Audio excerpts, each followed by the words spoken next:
میں اس بے وقوف کی بات نہیں کر رہا ہوں، میں اس مرد مجاہد کی بات کر رہا ہوں جس کو تاجدار کائنات نے اور میرے رب نے دعوت کا تاج پہنا کر دنیا میں بھیجا۔ رب نے فرمایا کہ تم بہترین امت ہو اور تم کو لوگوں کے لیے نکالا گیا، تم کو تمہارے گھر والوں کے لیے نکالا نہیں گیا ہے۔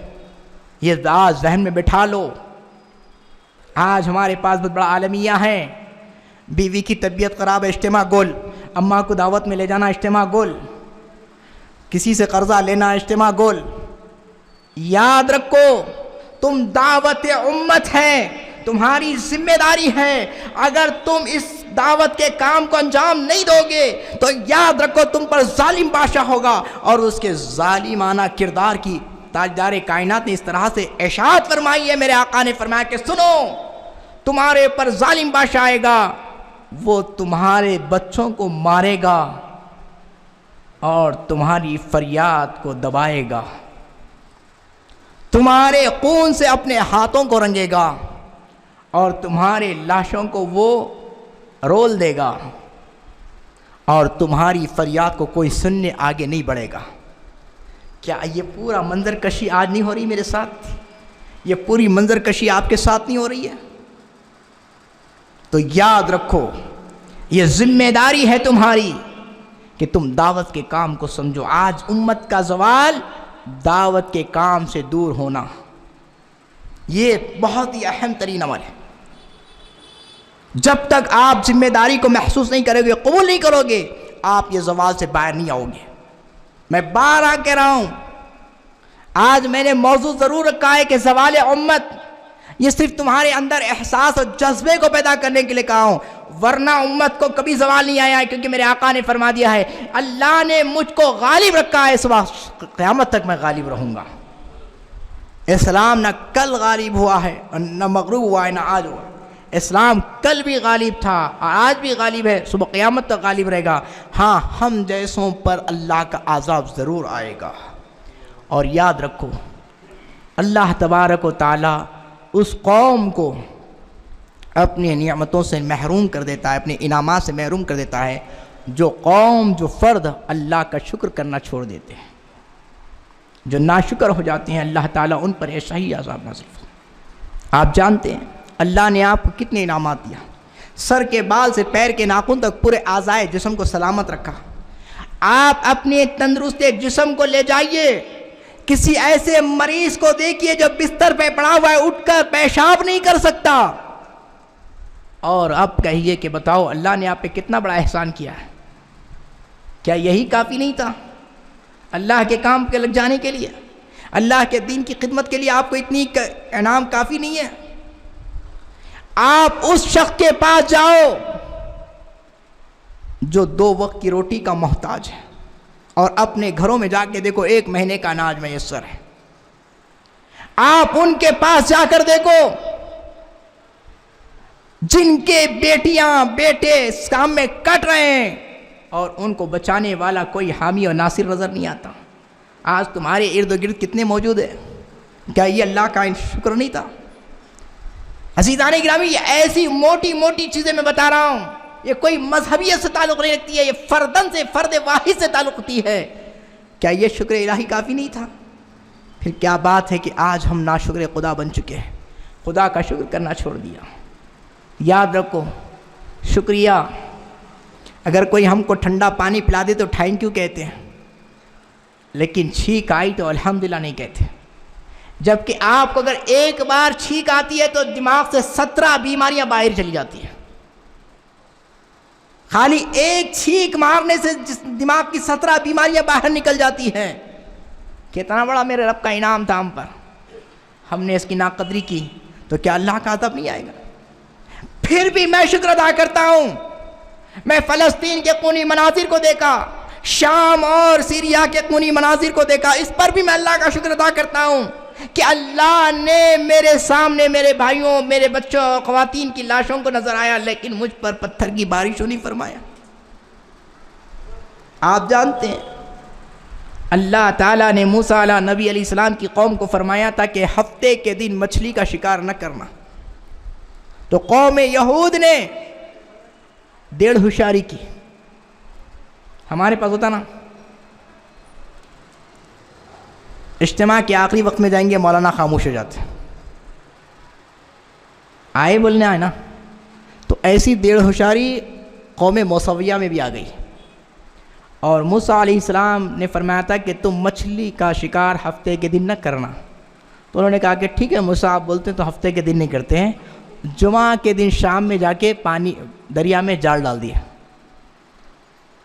صبح جا کے وہ جال کو بلا لیا۔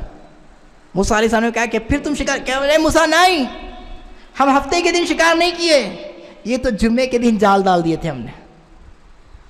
اللہ نے کہا کہ اچھا موسیٰ ٹھہرو، اب میں ان پر بھی اپنی تبر اختیار کرتا ہوں۔ اللہ نے ان کے چہروں کو بندر جیسے بنا دیا۔ میں پوچھنا چاہتا ہوں اس اجتماع میں بیٹھے ہوئے کتنے ایسے نوجوان ہوں گے، اللہ معاف کرے، جمعہ بھی نہیں بھی ہوگی،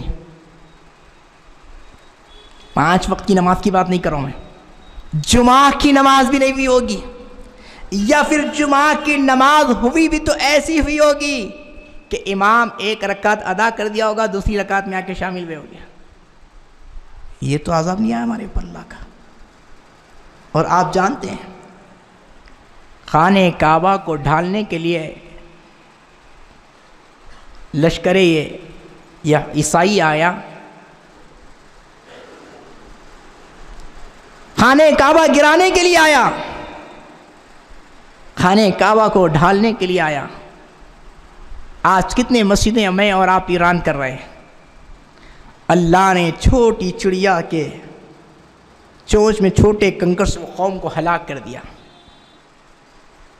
آج میں کتنے مسجدوں کو ویران کیا، آپ کتنے مساجد کو ویران کیے۔ کیا اللہ نے اواویل والا عذاب ہم پہ لایا ہے؟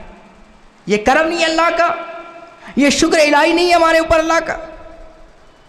آپ جانتے ہیں اس اجتماع میں نہ جانے کتنے ایسے مسلمان میرے بھائی ہوں گے، اللہ محفوظ رکھے ہم سب کو ان گناہوں سے۔ کوئی شراب پیا ہوگا، کسی سے زنا ہوا ہوگا، کسی کے سودی معاملات ہوئے ہوں گے، کسی کی رشوت کے معاملات ہوئے ہوں گے، کسی کی جھوٹ چغلی غیبت قتل غارتگی کے معاملات میں شرکت کیا ہوگا۔ جانتے ہیں سابقہ امت میں اگر یہ گناہ ہوتا تو ایک پتھر پہ ان کا نام لکھا، پتھر آسمان سے گرتا اور وہ شخص ہلاک ہو جاتا۔ آپ جانتے ہیں یہ میرے وائٹ جھبے پر، میری وائٹ ٹوپی امامے پر آپ متاثر ہیں، نہ جانے میرے پاس کتنے گناہوں کے انبار لگے ہوئے ہیں۔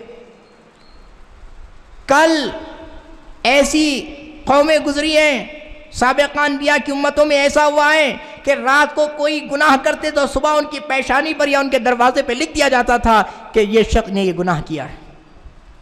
کیا آج وہ عذاب ہم پر آ رہا ہے؟ اللہ کا کتنا بڑا شکر ہے کہ ہم آج اتنے بڑے بڑے گناہ کے بعد بھی اللہ نے ہمارے گناہوں کو عوام کے سامنے عیاں نہیں کرا۔ کتنے لوگ مجھ سے دھوکے میں ہوں گے کہ بڑا نیک پارسا ہے یہ، اللہ نے مجھ پر اپنی ستاریت کا کتنا بڑا پردہ ڈال رکھا ہے۔ عزیزان گرامی، کیا اب بھی وقت نہیں ہے کہ میں اللہ کا شکر ادا کروں؟ قرآن میں اللہ نے فرمایا جب میرے بندے میرا شکر کرنا چھوڑ دیتے ہیں تو میں ظالم کو ان پر مسلم کر دیتا ہوں۔ آج مہنگائی، آج تباہی، آج قتل و غارتگی، آج خون و خرابے کا سارے اسباب، اس کی بنیادی وجہ ہماری خدا سے ناشکری ہے، خدا کی نافرمانیاں ہیں۔ عزیزان گرامی، تو وقت بہت ہو چکا ہے، بات کو اپنی ختم کرنے کے لیے میں اپنے موضوع کو یہیں پر ختم کرتا ہوں۔ بس آپ سے ایک ہی میری گزارش ہے، آپ نماز 5 وقتہ کے ساتھ کوئی عمل کرنا چاہتے ہیں تو بس ایک ہی عمل کرو۔ میں آپ کو کوئی مولوی، مفتی، مفسر، محدث بننے کی دعوت نہیں دیتا، بس احساس پیدا کرو اپنے اندر۔ جو قوم میں احساس پیدا ہوتا ہے وہ قوم غالب ہو جاتی ہے، جو قوم کے اندر احساس مر جاتا ہے وہ قوم تباہ برباد ہو جاتی ہے۔ عزیزان گرامی، آج سوشل میڈیا کا کوئی ایسا چینل ہے جس میں ایک ہیروئن کے مرنے پر نہ بتا رہی نیوز ہے، اور مسلمانوں کے ہزاروں لوگ مر رہے ہیں، کوئی چینل بتا رہا ہے؟ یہ احساس مر چکا ہے۔ یہی کافی ہے آپ کے لیے عبرت، اور تباہی کے داستان میں کچھ آپ کے سامنے رکھنے کی ضرورت نہیں ہے، بس اتنا ہی کافی ہے۔ بس اپنے اندر احساس پیدا کرو۔ آج ہم نے اپنے احساس ایمانیہ کو، احساس انسانیہ کو ہم نے کفن پہنا دیا ہے۔ آج اس کو ہم کو کفن سے باہر نکالنی ہے اور ہمارے اندر اس کو زندہ کرنا ہے۔ میرا جو چلتا پھرتا جسم ہے، قرآن نے ایسے جسم کو مردہ کہا۔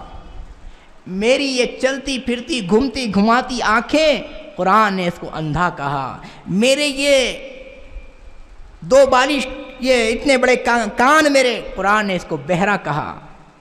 میری اتنی لمبی زبان کو قرآن نے گونگا کہا۔ میرے یہ دھڑکتے پھڑکتے دل کو مردہ دل کہا۔ تو عزیزان گرامی، اپنے وجود کو زندہ کرو، اپنے کانوں کو زندہ کرو، اپنی آنکھوں کو زندہ کرو، اپنی زبان کو زندہ کرو، اپنے دھڑکتے دل کو زندہ رکھو تو تم زندہ رہو گے۔ اگر ایسا نہیں کرو گے تو پھر وہ شاعر کا شعر آپ پر مجھ پر صادق آئے گا، اگر نہیں بدلو گے اپنے آپ کو تو پھر تمہارا نام و نشان ہستیوں سے مٹا دیا جائے گا، داستانوں میں تمہارے نام و نشان بھی نہیں رہیں گے۔ کچھ لوگ کہتے ہیں کہ داستانوں میں رہیں گے، نہیں، داستانوں میں بھی نام نہیں رہے گا ہمارا۔ ایک وقت تھا کہ کچھ داستانیں لکھی گئی تھی، آج تو وہ وقت بھی آ گیا کہ داستانیں بھی نہیں لکھی جا رہی ہماری داستانیں بھی نہیں ہو رہی ہیں، کیونکہ ہم کو ہسٹری سے تعلق ہی نہیں رہا۔ آج بتائیے کون سا ایسا نوجوان ہے جو تاریخ سے وابستہ ہونا چاہتا ہے، تاریخ پڑھنا چاہتا ہے؟ ہسٹری سبجیکٹ آج ہمارے اسکول میں سب سے زیادہ کمزور نظر آتا ہے۔ ہسٹری میں کامیاب طلباء کمزور نظر آتے ہیں، چاہے وہ دینی ہو دنیاوی۔ پیارے آقا علیہ السلام کے پیارے دیوانوں، تو اپنے اندر احساس پیدا کرو، ورنہ پھر تمہارا نام بھی داستانوں میں نہیں ہوگا، تمہارا نام و نشان مٹ جائے گا۔ اللہ تبارک و تعالیٰ سے دعا ہے، کہنے سے زیادہ اللہ مجھے عمل کی توفیق عطا فرمائیں، سامعین کو عمل کرنے میں آسانی عطا فرمائیں۔ آمین۔ وآخر دعوانا الحمدللہ رب العالمین۔